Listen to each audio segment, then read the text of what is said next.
The photograph lay on Sarah's desk, bathed in the weak afternoon light.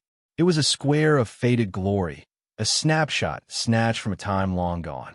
Camp Willowbrook, 1964. You could almost smell the pine needles and wood smoke just by looking at it. 5 children stood shoulder to shoulder, squinting into the sun.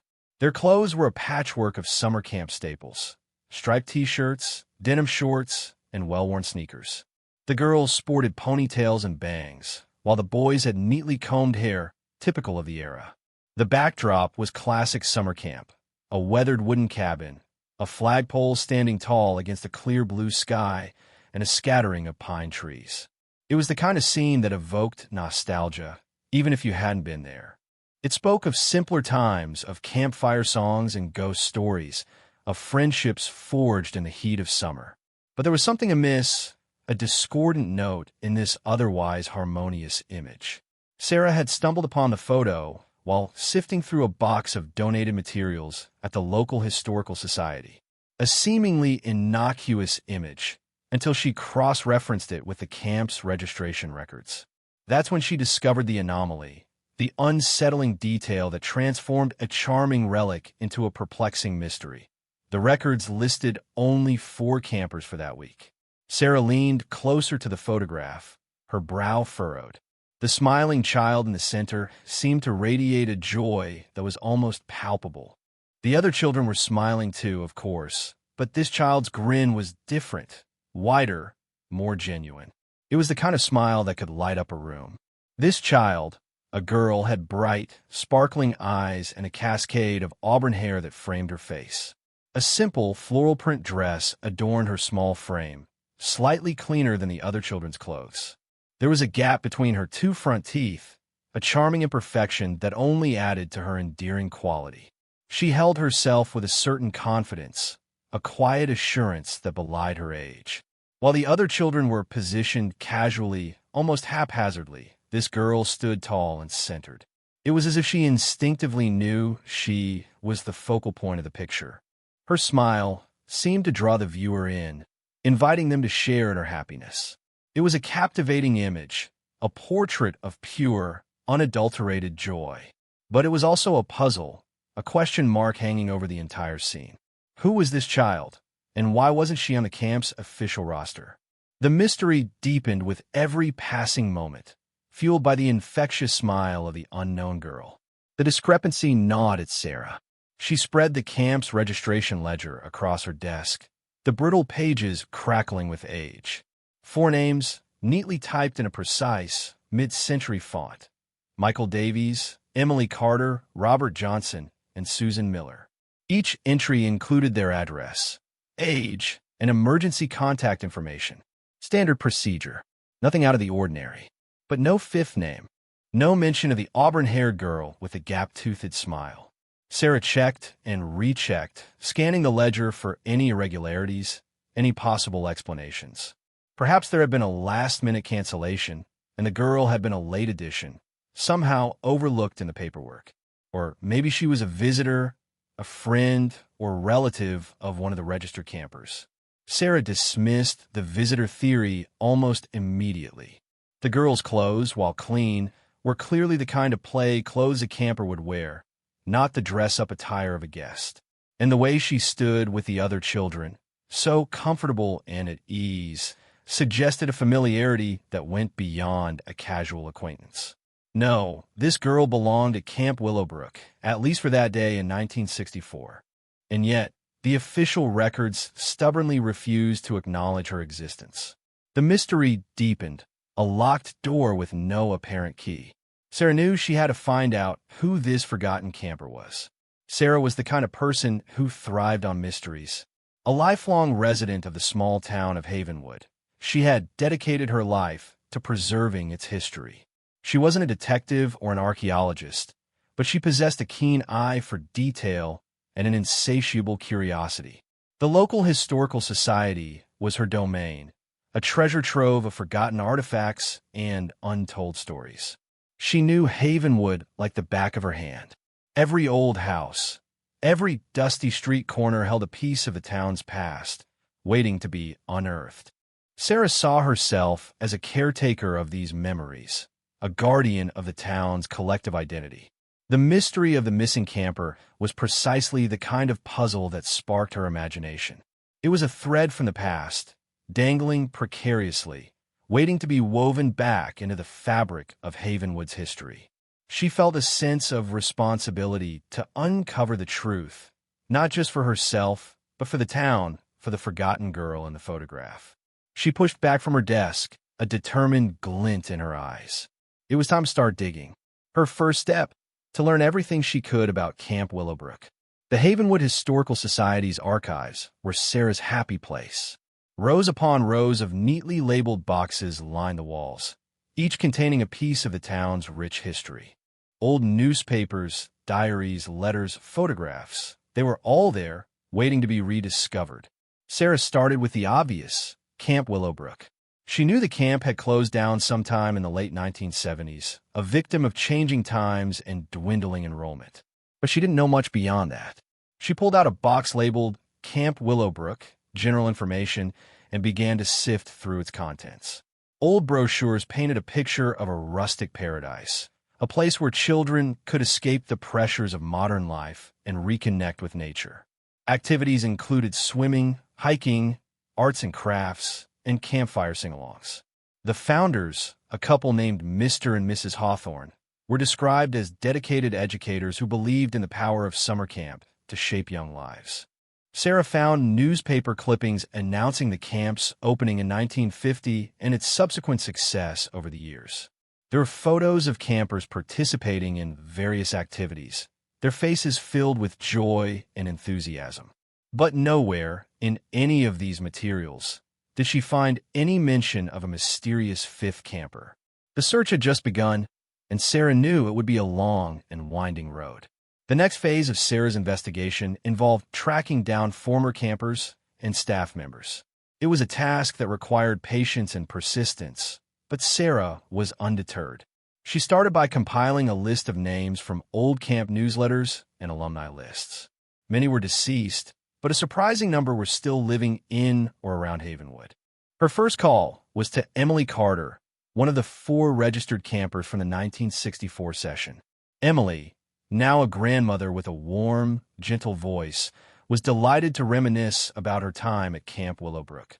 She remembered swimming in the lake, singing campfire songs, and making lifelong friends. Sarah carefully steered the conversation towards a photograph, describing the smiling girl in the center. Emily paused, a thoughtful silence hanging in the air. "I don't recognize her," she finally said. "I am sorry, dear. It was a long time ago, but I don't recall anyone who looks like that." Sarah's heart sank slightly, but she pressed on. She contacted Robert Johnson, a retired teacher who had also been a camper in 1964. His response was the same, a polite but firm denial. "I'm afraid I can't help you," he said. "I don't remember a fifth camper, just the 4 of us." The mystery remained unsolved, the smiling girl's identity shrouded in the mists of time. Sarah knew she had a long way to go. Sarah continued her quest, undeterred by the lack of progress. She managed to track down a few more former campers, but the results were always the same. Nostalgic memories of camp, but no recollection of the auburn-haired girl. It was as if she had been erased from their collective memory. Next, Sarah decided to focus on former staff members. She knew that counselors and other staff were more likely to have a comprehensive knowledge of the campers. She finally located Mr. Peterson, a counselor at Camp Willowbrook for several summers in the 1960s. He was now in his late 70s, but his mind was sharp as a tack. Mr. Peterson welcomed Sarah into his cozy living room, surrounded by photographs and memorabilia from his days at camp. He regaled her with stories of mischievous campers, practical jokes, and heartwarming moments. When Sarah showed him the photograph, his eyes lit up. "Camp Willowbrook, 1964, he said with a smile. Those were the days. But as he studied the image more closely, his expression changed. He squinted, tilting his head. "Now, that's funny," he said. "I recognize Michael, Emily, Robert, and Susan. But I don't recall that little girl. Not at all." Sarah felt a surge of disappointment, but she wasn't ready to give up yet. She had a feeling Mr. Peterson might hold a clue, even if he didn't realize it. "Mr. Peterson," Sarah said gently, "did anything unusual happen that summer? Anything you can't quite explain?" Mr. Peterson stroked his chin, his brow furrowed in thought. "Well," he said slowly, "now that you mention it, there were a few odd things. Nothing major, mind you, but little things, like misplaced items. A camper's favorite toy disappearing one day, then turning up in a completely different cabin the next. Or supplies going missing from the arts and crafts room, only to be found tucked away in the woods." He paused, his gaze drifting off into the distance.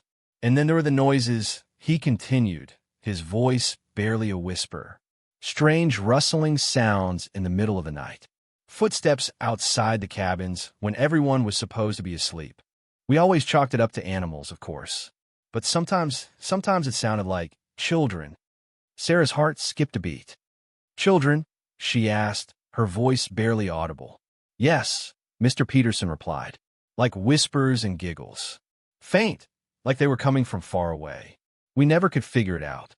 The other counselors dismissed it as our imaginations, playing tricks on us in the dark. But I always felt like something was out there, something we couldn't see." Sarah felt a shiver run down her spine. Could these strange occurrences be connected to the mysterious fifth camper? It seemed like a long shot, but it was the only lead she had. Mr. Peterson's unsettling stories fueled Sarah's determination. She decided to broaden her search, delving into the darker corners of Havenwood's past. She spent hours poring over old newspaper archives, meticulously scanning for any mention of missing children or unsolved mysteries from the 1960s. The task was tedious and emotionally draining. She read stories of heartbreak and loss, of families torn apart by tragedy. But she pressed on, driven by the faint hope that she might find a connection to the smiling girl in the photograph. Finally, after days of searching, she found something. A small, faded article in the Havenwood Gazette, dated July 1963. The headline read, "Local Girl Missing After Outing in the Woods." The article described the disappearance of a 5-year-old girl named Lily, who had wandered away from her family during a picnic near Camp Willowbrook. Despite extensive searches, Lily had never been found. The case had gone cold, becoming another unsolved mystery in Havenwood's history. Sarah felt a jolt of excitement. Could Lily be the missing camper in the photograph? It was a long shot, but the timing and the location were too coincidental to ignore. She had to investigate further. She needed to see a picture of Lily. Sarah raced back to the Historical Society, her mind buzzing with anticipation. She knew that finding a photograph of Lily from so long ago would be a challenge, but she had to try. She checked the files on missing persons, the local police records, and even the old yearbooks from the Havenwood Elementary School. Finally, tucked away in a dusty folder labeled Unsolved Cases, she found it. A small, black-and-white photograph, clipped from what looked like a school portrait. The picture was grainy and faded, but the resemblance was unmistakable. It was Lily. Even in the old photograph, Lily's bright eyes sparkled with the same joyful energy as the smiling girl in the camp picture. Her hair, although darker in the black-and-white image, had the same distinctive auburn hue. And there, just visible, was the telltale gap between her front teeth. Sarah gasped, her heart pounding in her chest. The connection was undeniable. It was Lily. But how could a girl who disappeared in 1963 be smiling in a camp photograph taken a year later? The mystery had deepened once again, taking a turn that Sarah never could have anticipated. The smiling girl wasn't just a missing camper. She was a ghost from Havenwood's past, a lost soul who had somehow returned to the place where she had vanished. The next step was to find Lily's family. Sarah knew it wouldn't be easy. The newspaper article mentioned that Lily's parents, Mr. and Mrs. Abernathy, had moved away from Havenwood shortly after her disappearance. The article didn't say where they had gone, only that they had been unable to bear the pain of remaining in a town that held so many painful memories. Sarah started by checking census records, old phone directories, and even online genealogy websites. It was like searching for a needle in a haystack, but she refused to give up. After days of fruitless searching, she finally caught a break. She found a listing for a Mrs. Eleanor Abernathy in a small town several states away. The age and the location seemed to fit. It was worth a shot. Sarah composed a letter, carefully explaining her research and her discovery of the photograph. She included a copy of the camp picture and a newspaper clipping about Lily's disappearance. She knew it was a long shot, but she hoped that Mrs. Abernathy might have some answers. Weeks passed without a response, and Sarah began to lose hope. Then, one morning, a letter arrived at the Historical Society, bearing the return address of Mrs. Eleanor Abernathy. Sarah's hands trembled as she opened it. Inside, she found a handwritten note, filled with grief and disbelief. "How is this possible?" Mrs. Abernathy had written. "Our Lily, after all these years." Mrs. Abernathy's letter included a phone number, and Sarah didn't hesitate to call. The woman's voice was frail, but filled with a quiet strength. She explained that after Lily's disappearance, the family had been consumed by grief. The unanswered questions, the constant reminders of their loss, had become unbearable. They had decided to move away, hoping to find some peace in a new environment. Mrs. Abernathy told Sarah that Lily had been a bright, imaginative child with a love for nature. She often wandered off into the woods, pretending to be a fairy princess or a brave explorer. She had a vivid imagination and often spoke of imaginary friends. Sarah asked Mrs. Abernathy if she had any idea how Lily could have appeared at Camp Willowbrook a year after her disappearance. The woman was silent for a long moment. "I don't know," she finally said, her voice choked with emotion. Maybe it was her spirit. Maybe she just wanted to play with the other children one last time." Sarah knew that there was no logical explanation for what had happened. But she also knew that sometimes the most profound mysteries defied logic. She thanked Mrs. Abernathy for her help and promised to keep her informed of any further developments. As she hung up the phone, she realized that her investigation was far from over. She needed to visit Camp Willowbrook, to walk the grounds where Lily had disappeared, to see if she could find any further clues. The drive to Camp Willowbrook was longer than Sarah remembered. The old road was overgrown, and the once familiar landmarks were now obscured by years of neglect. When she finally arrived, she was greeted by a scene of utter desolation. The camp was a ghost of its former self. The cabins were dilapidated, their windows boarded up and their roofs caving in. The flagpole lay broken on the ground, a symbol of forgotten glory. The once vibrant grounds were now choked with weeds and overgrown vegetation. The air was heavy with the scent of decay and the silence of abandonment. Sarah walked slowly through the ruins, trying to imagine what the camp had been like in its prime. She pictured children laughing and playing, counselors leading activities, and campfires burning brightly under the stars. But the reality was stark and unforgiving. She focused her search near the area where Lily had disappeared, the woods surrounding the camp. She carefully scanned the ground, hoping to find anything that might offer a clue, a piece of clothing, a toy, anything that might have belonged to Lily. The forest was dense and unforgiving, its secrets well guarded. As the sun began to set, casting long shadows across the ruins, Sarah felt a growing sense of unease. She was alone in a place haunted by memories, a place where a little girl had vanished without a trace. Just as Sarah was about to give up for the day, she noticed something unusual near the old campfire pit. The area was overgrown with weeds, but there was a small patch of disturbed earth, as if something had been recently dug up. Curiosity piqued. Sarah knelt down and began to clear away the debris. Beneath the layer of dirt and leaves, she found a small, wooden box. It was weathered and worn, its surface cracked and faded. It looked like it had been buried there for a very long time. Her heart pounded in her chest as she carefully lifted the box from the ground. The box was tightly sealed, but Sarah managed to pry it open with her pocket knife.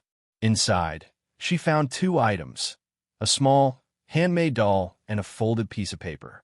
The doll was crudely fashioned from scraps of fabric and yarn, its features faded and indistinct. It looked like the kind of toy a child might make. The folded paper was yellowed and brittle, its edges frayed. Sarah carefully unfolded it, her hands trembling with anticipation. It was a letter, written in a childish scrawl. The ink was faded, but the words were still legible. As she began to read, she felt a lump forming in her throat. The letter was addressed to Lily. The letter was short, barely a few lines, but its contents were deeply revealing. "Dear Lily," it read, "I hope you are having fun playing in the woods. Mommy says you shouldn't go so far, but I know you like to visit your friends there. Please be careful and come home soon. I miss you. Love, Daddy." Sarah's eyes welled up with tears. The letter was a poignant reminder of the love that Lily had left behind, the love that had been cut short by her disappearance. It also offered a glimpse into Lily's world, a world filled with imagination and adventure. The mention of friends in the woods suggested that Lily had a tendency to wander off and perhaps even invent imaginary companions. The doll, Sarah realized, was likely one of those companions, a tangible representation of Lily's inner world, a silent witness to her secret adventures. Sarah carefully placed the letter and the doll back in the box, feeling a profound sense of sadness and empathy for the little girl who had been lost so long ago. The pieces of the puzzle were slowly coming together, but the picture that was emerging was more complex and more heartbreaking than she could have ever imagined. She closed the box and carefully reburied it, vowing to protect Lily's memory and to uncover the truth, no matter how painful it might be. As Sarah drove back to Havenwood, she pondered the implications of the letter. Lily's love for the woods and her imaginary friends painted a picture of a lonely child, seeking solace and companionship in her own imagination. Could it be possible that, even after her disappearance, Lily's spirit had been drawn back to Camp Willowbrook, the place where she had last felt happy and free? Perhaps, drawn by the sounds of laughter and play, Lily had wandered into the camp in 1964, a year after she had vanished. Maybe she had seen the other children, smiling and carefree, and had wanted to join in their games, even if only for a little while. The thought was both heartbreaking and strangely comforting. It offered a possible explanation for the photograph, a glimpse of Lily's spirit lingering in the world, unwilling to let go of the joy that had been stolen from her, but also raised more questions than it answered. If Lily had indeed visited the camp in 1964, why hadn't anyone remembered her? Had she been visible only to the camera, a fleeting apparition captured on film? Or had she been there in body, a real child interacting with the other campers, only to be forgotten by everyone but the lens? The mystery remained, shrouded in a veil of sadness and uncertainty. Sarah knew that she needed to consider all possibilities, no matter how improbable they might seem. But what if it wasn't Lily's spirit that had appeared in the photograph? What if it was something else entirely? Sarah considered another possibility, a more unsettling one. Perhaps the fifth camper wasn't Lily herself, but a manifestation of her imagination, a phantom child conjured up by the power of longing and loss. Mrs. Abernathy had mentioned that Lily had imaginary friends. What if, after her disappearance, one of those imaginary friends had taken on a life of its own, a spectral echo of Lily's playful spirit? This theory could explain why no one remembered seeing Lily at the camp. The other children might have simply seen a normal camper, unaware that they were interacting with a figment of someone else's imagination. And the photograph, with its unique ability to capture the unseen, might have been the only record of this phantom child's existence. It was a far-fetched idea, Sarah knew, but it aligned with the strange occurrences that Mr. Peterson had described, the misplaced items, the unexplained noises, the feeling that something was out there. Perhaps these were all manifestations of the same energy, a lingering echo of Lily's imagination, playing tricks on the campers and staff. The mystery was becoming more complex, blurring the lines between reality and fantasy, between the living and the dead. Sarah realized that she was no longer just investigating a missing person. She was exploring the very nature of memory and imagination. Regardless of which theory was true, Sarah knew that Mrs. Abernathy deserved to know the full extent of her findings. She decided to write another letter, carefully outlining the different possibilities she had considered. She explained the theory about Lily's spirit, drawn back to the camp by the sounds of children playing. And she also shared the more unsettling theory about the phantom child, a manifestation of Lily's imagination. She emphasized that there was no way to know for sure which theory was correct, but that she felt it was important to share all of her findings, no matter how improbable they might seem. She included a copy of Mr. Peterson's interview, highlighting his description of the strange occurrences at the camp. And she also included a photograph of the handmade doll, a tangible reminder of Lily's lost childhood. She ended the letter by expressing her deepest sympathy for Mrs. Abernathy's loss and her gratitude for the woman's willingness to share her memories of Lily. She hoped that, in some small way, her research had brought Mrs. Abernathy a sense of closure, a sense that Lily had not been completely forgotten. As she sealed the letter, Sarah realized that her investigation was nearing its end. She had uncovered the truth about the smiling girl in the photograph, or at least, as much of the truth as she could ever hope to know. It was a bittersweet conclusion, a mixture of sadness and satisfaction. She had solved a mystery, but she had also opened up old wounds, forcing a grieving mother to confront the pain of her past. Several weeks later, Sarah received another letter from Mrs. Abernathy. This time, the handwriting was stronger, more steady. The letter began with a simple expression of gratitude. "Thank you, Sarah," Mrs. Abernathy wrote. "Your research has brought us a measure of peace. Knowing that Lily is still remembered, still celebrated, means more than you can imagine." Mrs. Abernathy went on to explain that she had shared Sarah's findings with Lily's sister, Carol, who now lived on the West Coast. Carol had been only a toddler when Lily disappeared, but she had always carried a sense of loss, a feeling that something was missing from her life. Carol had been deeply moved by the photograph and Sarah's theories. She couldn't explain how Lily could have appeared at the camp a year after her disappearance, but she found comfort in the idea that her sister's spirit might have found a way to return to a place of joy. Mrs. Abernathy included Carol's contact information and encouraged Sarah to reach out to her. "Carol is the only one left who truly remembers Lily," she wrote. "I know she will be grateful to hear from you." Sarah felt a surge of renewed hope. Perhaps, through Carol, she could gain a deeper understanding of Lily's life and the mystery surrounding her disappearance. She knew that the journey wasn't quite over yet. Sarah hesitated for a moment before dialing Carol's number. She wasn't sure what to expect. Would Carol be angry, resentful, or simply indifferent? She took a deep breath and pressed the call button. Carol answered on the second ring, her voice warm and welcoming. Sarah explained who she was and how she had come across the photograph of Lily. Carol listened patiently, her voice filled with emotion. "Thank you for calling," she said finally. "My mother told me about your research. It means so much to know that someone still cares about Lily." Sarah asked Carol if she recognized the smiling child in the photograph. Carol paused for a moment, a thoughtful silence hanging in the air. "Yes," she said softly. "That does look like Lily. I only have a few memories of her, but I remember her smile. It was always so bright, so full of life." Carol confirmed that Lily had indeed been a very imaginative child, prone to wandering off into the woods and inventing elaborate stories. She also remembered Lily having a favorite handmade doll, a rag doll that she had carried everywhere. Sarah felt a shiver run down her spine. The pieces of the puzzle were falling into place, confirming her. With Carol's blessing, Sarah decided to publish her findings in the Havenwood Gazette. She carefully crafted an article that told the story of the photograph, the missing camper, and a lost girl named Lily. She presented the facts as objectively as possible, acknowledging the various theories and leaving it to the readers to draw their own conclusions. The article generated a great deal of interest in Havenwood.